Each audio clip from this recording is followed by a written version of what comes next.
south, like of Mississippi. So like it was just cool. So then through that, because it was on my mind, I then asked Granddaddy. I was like, because I wanted to get an idea of what that history looked like. So I basically have Dad's entire makeup right now, because basically in 1977, Dad was in Bossier, Louisiana. In 1979, he went to Fayetteville, North Carolina. Then 1981, he went to Burlington County, New Jersey. Then July 1984, he went to Angeles City in the Philippines. Then July 1987, he went back to Fayetteville, North Carolina. Then July 1989, he went to Muscat, Oman. Then in 1991, Dad went to Raintown, Illinois, which I think that's whenever Dad started playing more sports and stuff like that. And then in July 1993, he landed in Biloxi, Mississippi. And then now I don't have the order no more because I kind of forgot, because now at this point I gotta ask Dad. But then I believe in 1995, then that's when Dad went back to Charlotte, or went back to North Carolina and Charlotte. Right.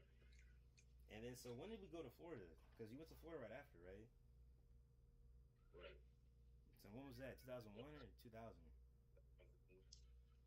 2? 1. Oh. And then what? And then what was that? Destin, Florida? Is that what it's called? Went to Florida in 2000. No, 2000. Yeah. Went to Florida in 2000.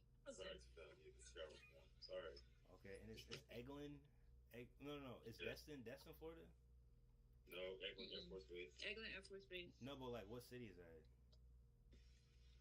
Fort Walton Beach. Fort Walton Beach, yeah. Oh, there you go, Fort Walton. Because then I'm like, cause but you missed one. We stayed in the Philippines in the 80s. I did. Oh, you said Philippines? Angeles City, Philippines. Okay. 1984 to 1987. Yeah. And then you went from Florida to where? To Alabama, right? Right. And that was in 03, 4? Right. Which one? 03? Yeah. It's like 03 to 06.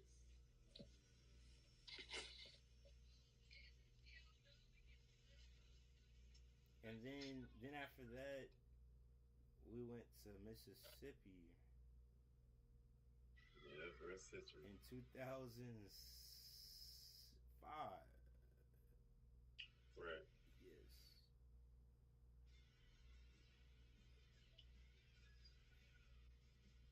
Right. So, Mom, you were in Boston in 1976. I was there as a baby, then we moved here. Right, to Mom. Carolina. Mom, I mean, Yeah. that was 1976, right? Mhm. Boston, Massachusetts. And then when did you move to North Carolina, you think? I can't. I don't know. Okay, I that's just a know as a granddaddy question. That's a granddaddy yeah, as a question. baby. Yeah. And then your story clicks back. And then I was it in was North Carolina. cool because then I was talking to Granddaddy and he was with Grandma Gladys. I mean Maxine, and then she was telling me her grandmother, and then so her grandmother's my great grandmother, Right. and then her name was Mitty Holmes, and she had. I'm going to see. I'm sorry. I just gonna ask why before I forget. I'm going to see Grandma Gladys tomorrow. Did you have any questions that you wanted me to ask her since you're doing all this? I mean, just call me, I guess, and I'll probably ask her. But my whole point to say this is like, it's interesting because, like, we live a very unique African American experience due to that history, but also got that technically, Granddaddy, as far as up to like his great grandfather, you know what I'm saying, like, or his grandfather up to that point, they kind of stayed in Aden, and then Gaga's family stayed in a place called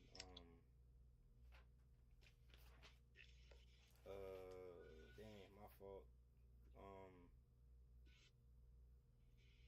What is that? But it's interesting that No, they stayed They stayed in Greene County, North Carolina.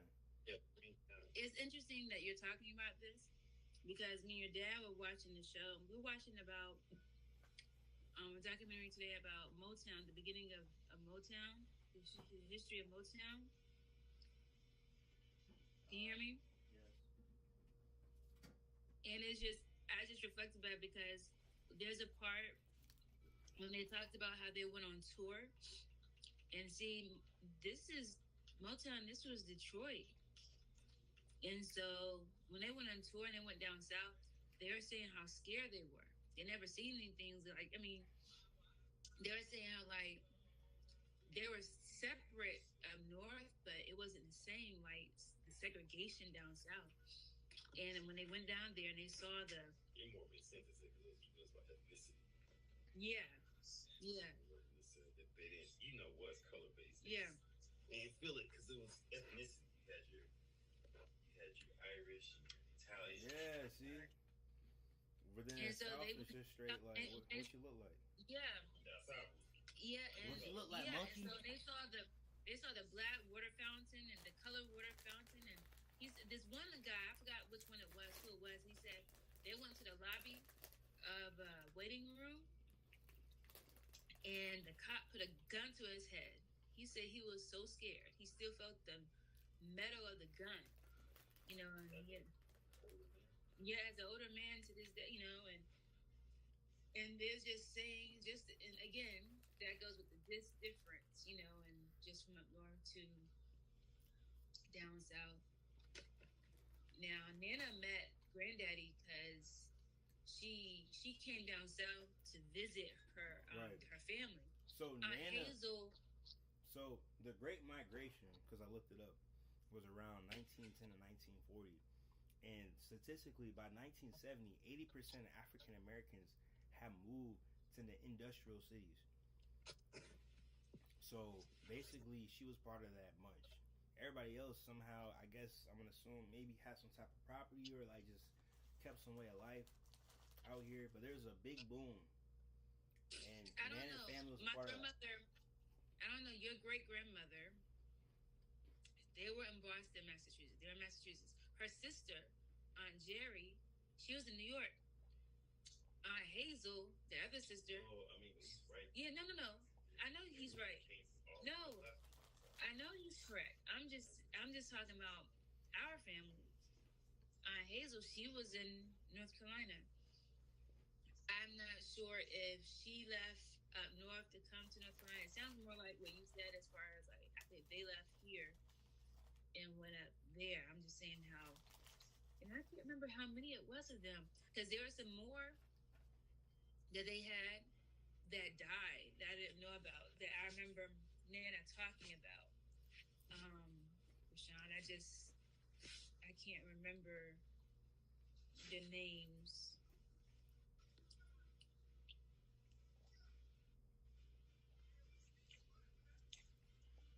And But I yeah, get it. going. But my point of bringing this up is like the uniqueness. It just hit me how this is the uniqueness of my life. You know what I'm saying?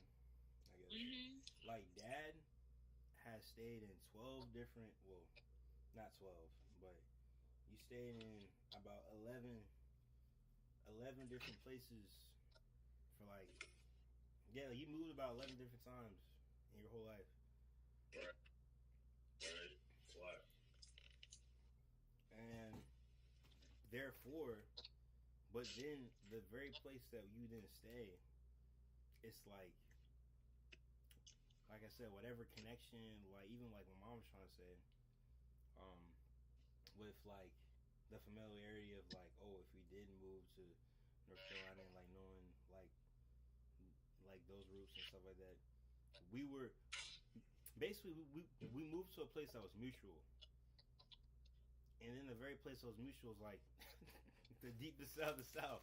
So it's just like really interesting. And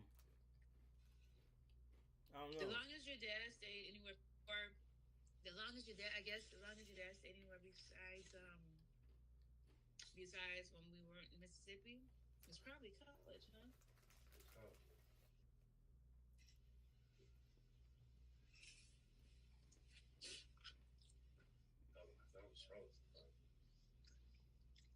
and you experienced it at the beginning of your life, Rashawn. You went from Charlotte to Florida to Alabama to Mississippi. Right. And then it's like even when we're in Mississippi though, it's it's weird. It's weird. Like I try to explain like man, they really just don't get it. Like to be in a predominantly like white space, and then like it even kind of goes back to like I start reflecting on like how you and Dad like were raising me and Ciara and Nevaeh. Like there's just simple things that like you kind of want to worry because like y'all never dealt with it before, like ever, because y'all, you know what I'm saying, that was your first time doing it too, and um, just complexities of being like in a white space in a very predominant like in a rural area. Like I was talking to Granny about that because he was like, you know, yeah, no, I raised, you know what I'm saying, your dad and your auntie to be able to you know be in those spaces. But then I was like, yeah, but shoot, yeah, you raising me white folk, but white folk are different in the deep south. And then he was like, yeah, no, you're actually right because there is some stuff. And I'm like, yeah, man, there's some weird things going on like that you just would never, you know, you just never would expect, you know what I'm saying, still that I guess for you, I mean, my schools were, I went to white schools, but mom, but let me finish. But the percentage of African Americans in those schools, I guess, was pretty decent. And I guess, well, it was. It wasn't like it was It wasn't like it was equally mixed. Like going back to my classrooms, but it was. I guess I would say it was enough of us to where I didn't feel like. I guess it was enough of us to where I didn't feel um like I was at a white school or whatever like that, you know, like it wasn't an accident, but put it that way, it was predominantly that, but enough of us, our presence was there. Kind of like what I did when I decided to go to college. When I decided on UNCC, it was a white school, but our presence was the percentage. I always looked at all those. Although I didn't go for a black school, I always looked at, I always looked at the percentage, the black percentage that went to that school. Well, if you would have looked at the percentage of Ocean Springs when y'all were enrolling us, I was talking to Autumn, ironically, this is like 2 nights ago, because she was just talking about her job and stuff, because we're talking about, you know, I was checking up on her, and she was saying like, oh, like, Biloxi has one of the most diverse places. I'm like, man, no, Ocean Springs is a little diverse. Because then she tried to say that, like, Ocean Springs, and this is how, man, and I think she might be right about this, Mom and Dad. She said that there have been plenty of people that came to her school that Ocean Springs, quite literally, because of, like, the way they run, they can just get rid of kids that they don't like. Like, there's a black kid that was, like, labeled as, like not delinquent, but basically being very troubled and, like, having, like, a learning deficiency. Basically had ADHD. And they, like, basically, like, almost got him, like, they got him out of Ocean Springs School District. They don't want him, essentially. And, like, she said there have been plenty of students where, like, they just don't want their kids there. Anyway, but that's besides the point. So, we're talking, and I just ironically looked up the diversity, because I was being honest. Bro. Oh, it's not diverse. Mom. It is. Yeah. It was. It's like 70% white, something crazy. In 2018, it was like 1,300 kids white. Less than 200 were black. Ooh. Yeah. No. Mom. It was 100 some black, and 200 were biracial. That's crazy. That's how you know that. You know what I'm saying? The mixed Johns out there, but like, bro, I'm telling you, like, it's. Yeah, man, we live in a different world, and I think it kind of goes back to like thinking about how Ciara and even Nevaeh was treated in that song. Like, I think that's why y'all were hesitant, you know, on taking her back to school, I guess, or whatever. But man, we're really playing a white man's game out there. Still are, actually. It's a lot going on. Mm-hmm. I wish Navate went to Biloxi that one time. I really do. Feel she would have been better. But yeah, I was just like interested. I was like, wow, like I was like, man, like it's yeah, the irony is different. Or but I think that's also why Tiara has this identity problem because it's really hard to identify yourself in the place of like I don't want to say no acceptance, but like it's just hard to see yourself. You know, it's just hard. I, I can't lie. It is. I guess also y'all grew up in a we were in a white neighborhood, and so I think whenever I went to when I was in elementary, I was in a white neighborhood, but then I think still in you elementary, were you we in a moved to neighborhood Bunch. that had a lot of white people, or were you in a white neighborhood? I was in a white neighborhood for sure. It's a big neighborhood. It's a white neighborhood. I'm surprised you didn't get no When like. when I was in elementary school, those were pretty much. I think they were predominantly white schools. Were there blacks there? Yes. Yeah. Yeah. When I was in Sherwood Park, that was a white school. Uh huh. Yep. And it was a white neighborhood. I remember I had a crush on a little white boy. And um, we went to J.W. Coon. That was also a white school, but there was black people there. And when I got to Douglas Bird is whenever going to junior high, and so that's when like more schools came together. Like different elementary schools went to that school. It was like that. So I think when I got to middle school and high school, I think it became a little more diverse, a little more diverse. But the neighborhood growing up Ashton Forest, that was a white neighborhood. It wasn't until we moved to Bunts Road that was a straight up black neighborhood.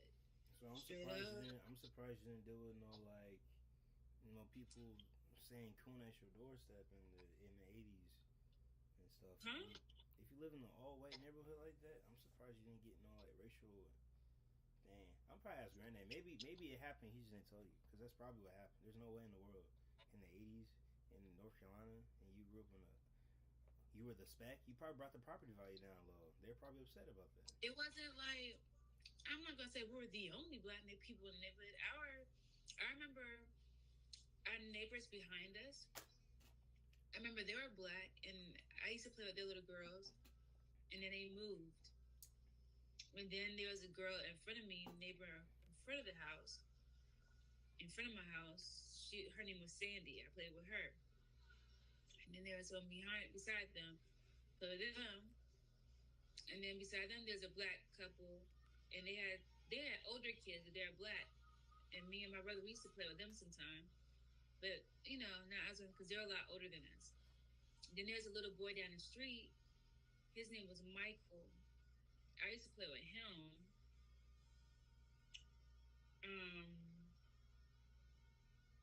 But it was predominantly white neighborhood. There were black people that lived there, but it was a predominantly white neighborhood. So it's funny. We went from there to Bunts Road, but Bunts Road wasn't bad. So,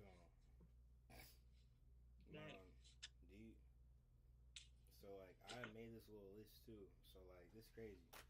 Now you might feel like this is the most, but like I said, I'm just this is the closest thing to my. Hey, this is my life. You know what I'm saying? I gotta. This is my family history. Now you can answer me later because I know it's probably gonna be a lot. But I'm gonna ask Granny later. As far as like where you fit in this timeline, like on the other end. But I made this list where on one side it has dad's side. Like, look, it's dad on the bottom and it's you up top. Because, like I said, this is me at the end of the day. So, dad on the bottom, I have, basically from dad's grandparents to me on granddad's side of the McCarters, and then I have from dad's grandparents to me on uh, on on Gaka's side. So I have Virginal McCarter or Wilson, and then RT McCarter, and then they're both in Aiden. Then I have Granddaddy, and then I have you know Dad, and then us, and then I have Oscar Edwards, and then Maxine Holmes, which I didn't know that Holmes. Extra, did you know her maiden name was Holmes? Yeah. I was like, wow, Sherlock, Holmes, and then I have Gaka to her. So, but from you, mom, do you remember who Nana's like siblings are that she grew up with? Obviously. There's Aunt Chris. There's Aunt Chris. There's Aunt Frankie. There's Uncle Gene. And then she had two brothers.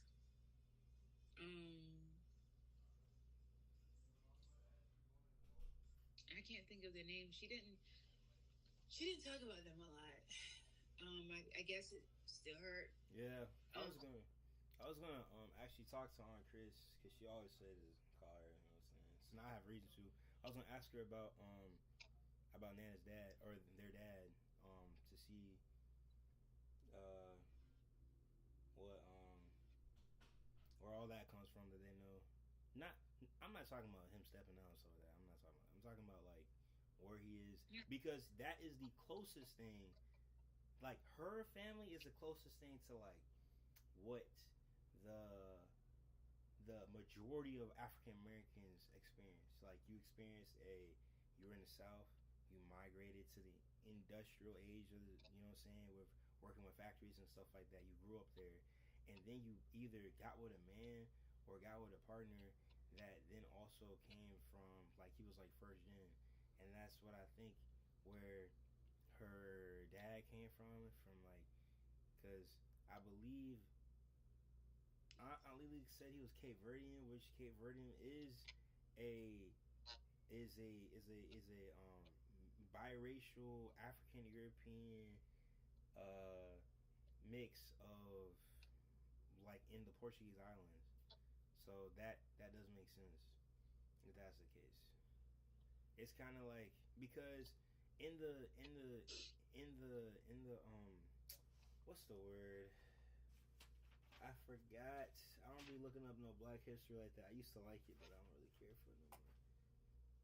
But basically, you remember in like the that's what I'm looking for. Transatlantic in the transatlantic slave trade. It was roughly now 12 million Africans that were brought into two places, which is the Americas and the Caribbeans. And actually, I'm not gonna lie, Dad, I was naive to this until I got to Howard. I thought Jamaicans were I thought they were originally from there. I didn't know that they were like slaves like that. Like I thought they were originally black people from that island. I didn't know that they were like Haitians were slaves too. So they fought for their. Yes, but I'm saying like I thought they were naturally on that continent. You know what I'm saying? That's what I'm trying to say. I didn't know. But yes. Yeah, I thought they were naturally from the island, but they're not. Apparently, like I said, when the slave trade happened, it went into Americas and the Caribbeans, and then they had a lot of rebellion. Obviously, the Haitian one was the biggest one, but apparently, like that entire run, there were different like outbreaks. That's why you have like the Maroons. The Maroons apparently was like a big nation to escape from that, and then obviously the Haitian Revolution was like one of the most efficient.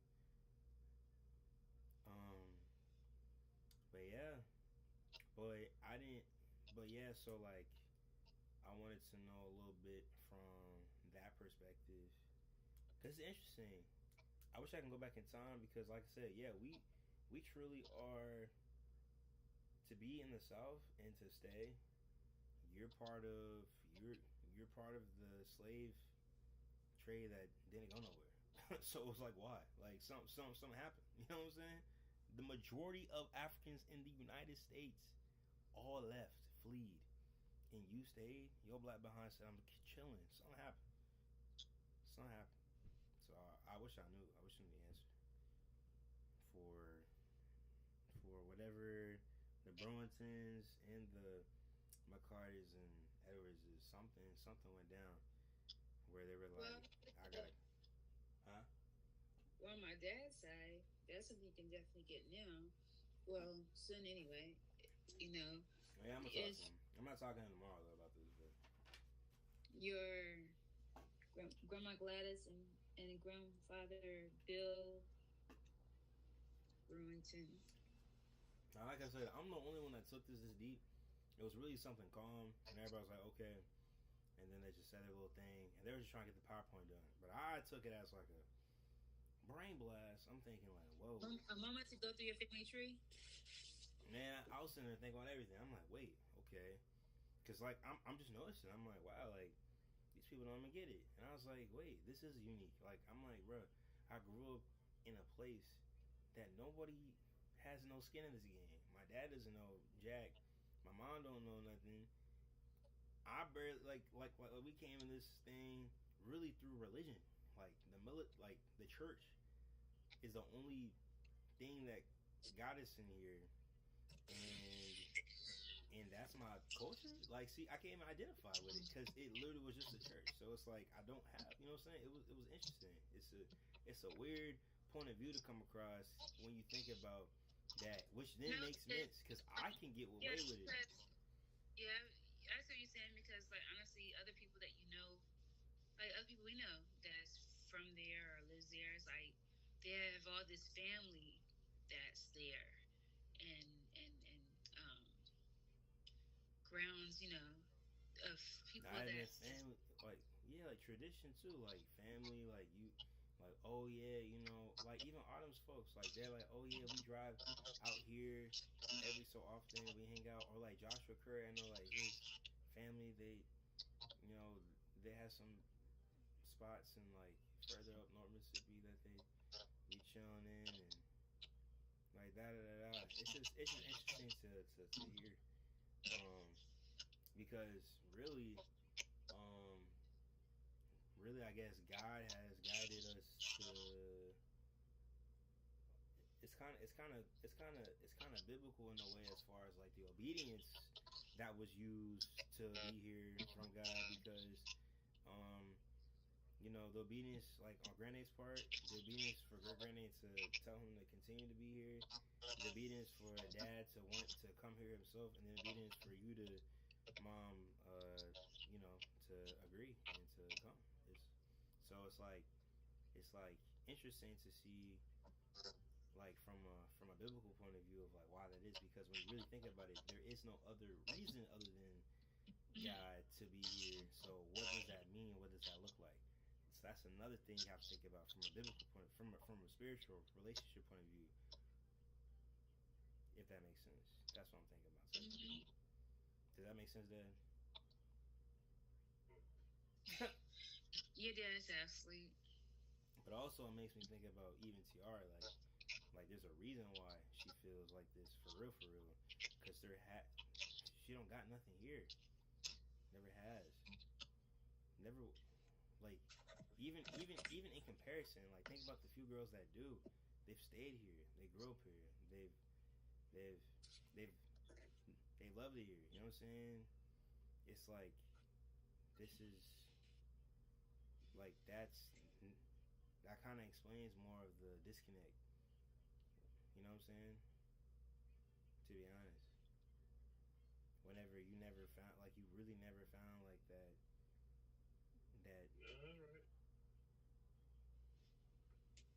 Yeah. that identity anywhere.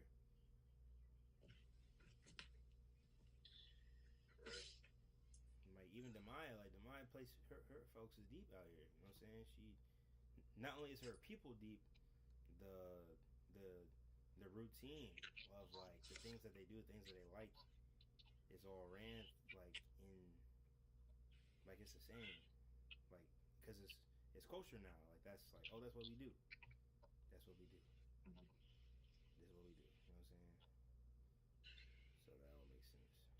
But like I said, but what most interesting is with from a biblical point of view, like how like everyone's obedience, how allowed this to happen. So it's like, like it has to lead to something. So like, what is what is the reason for that? Because quite literally nothing else is here other than saying yes. Really, everyone has said yes. Granny has said yes. Great Granny had said yes in agreement. You know what I'm saying? To come here. Dad said yes to come here in his adulthood in 2005. And then you said yes in the in saying like I'll go with you in like in the union of that. So all these yeses have to lead to something bigger than comprehensible because there's really no skin in this game other than the Lord. So it's really interesting when you think about it that way too. Like wow. But it does make me think about my own sister in that way too.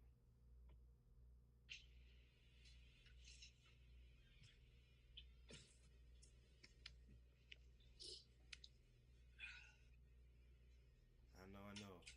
A lot of random layer thoughts at 12. I know. I don't know why either.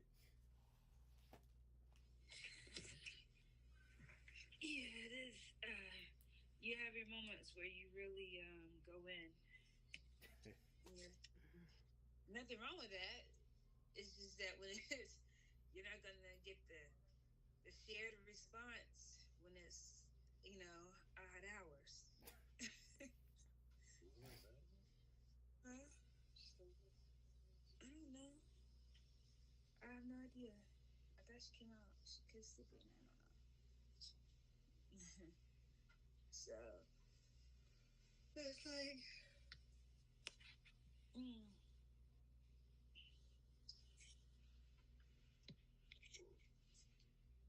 I try to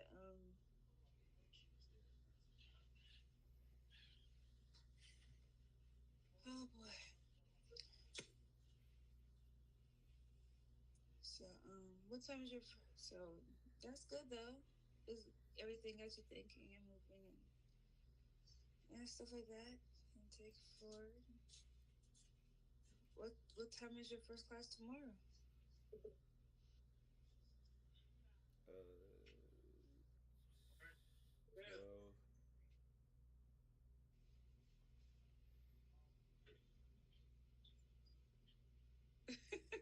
Just look tired. Now all of a sudden you look tired. oh, I just rubbed my eyes. Nah, you rubbed and then you look like. Wait. well, I started thinking about it.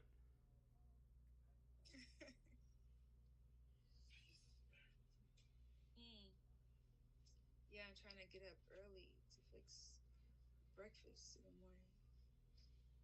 For granted,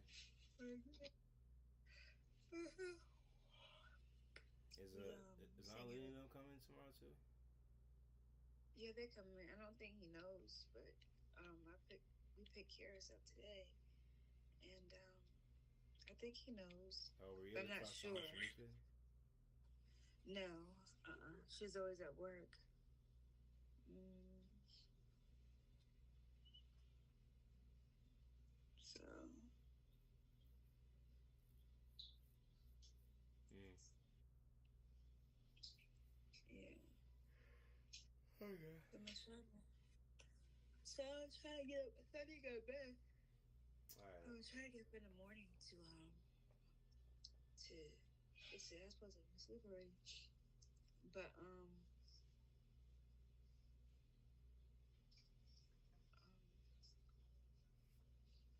but no, that's cool, sweetie. Thank you for sharing that with us. And I try to get that information to you. But it's good that you taking that assignment. You taking it a little long, more than Yeah. When I tell you it was so surface level, it was really a sentence. It was just like It was like talk about your culture, and then I was like, what even is it? And then and then it turned to this behind the scenes. But that's how things are. That's how things are sometimes. You know, you see it for what it is, and you see it, and you're like, okay, it's up to the individual to dive more into it. Like I had a when we were watching, yeah, when we were watching that thing with Hitsville about Motown, I had an idea for Black History Month. I know for one time, I still would like to do it, but I guess we could do it through uh, online. I wanted to do something called I think I called it bridging the gap from yesterday to today, Black history, and it's just talking to those that has been here, at church that that can reflect and ask questions, and also they can pour and stuff, so we can learn and just get that information firsthand, and from people that we know or seen. That's just cool to get that information. But anyway, besides that, I thought about having a what I call it, celebrating our blackness through the years, or through the ages, or through the years, something like that.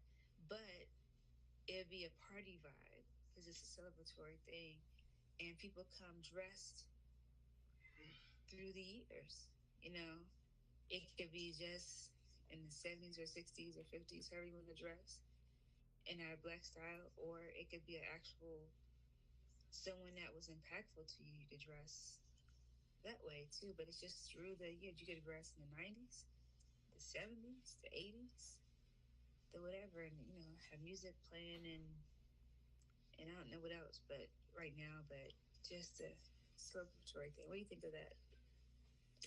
It's supposed to be like a one-day thing. Yeah, it's just a one night thing. Just a one night event. After church? No. I don't think it'll be at the church. I think it'll be like at the community center or something, and have that, set up. Okay, that'd be cool. It will be at the church. And of course, we're gonna advertise it at the church. It's a church function, but not specifically just to the church. It's for everybody. But it's just, and I would love to have music playing. I love for there to be a screen or something like that, and it was just with Black History facts and stuff on there quietly, but So you think that's a cool idea? Yeah. I'm struggling with the name though. I'm like, yeah, there's a lot of words. Can't think of a name. I know. So I'm like struggling with the name, because I love to just go ahead and see. I just thought about it today. Go ahead and see about the Civic Center and reserve it and promote it, Somebody's gonna have to go to the bathroom. or celebrating blackness through the years. No, that ain't it. I don't know. There's only two bathrooms. Goodness.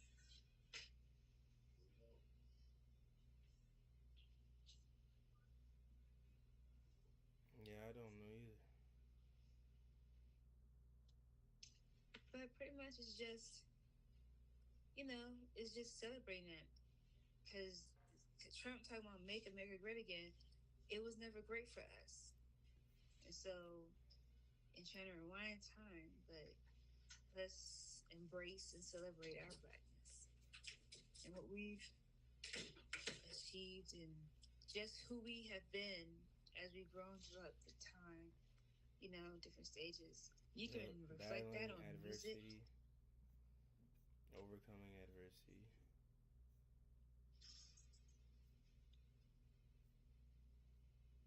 Tell me your assignment. Huh? No, I was talking about you.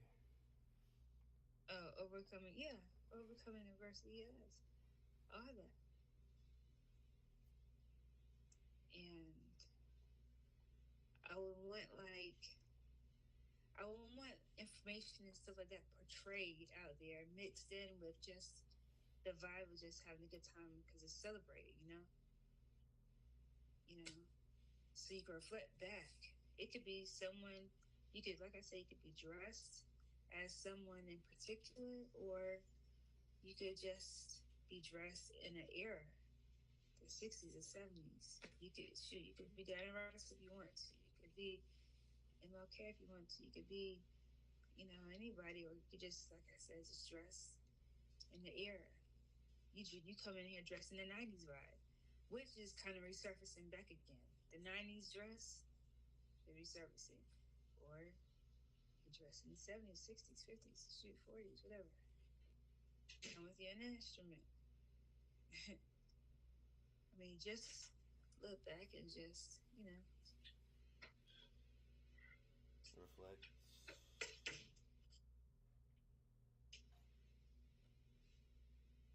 I like that idea, man.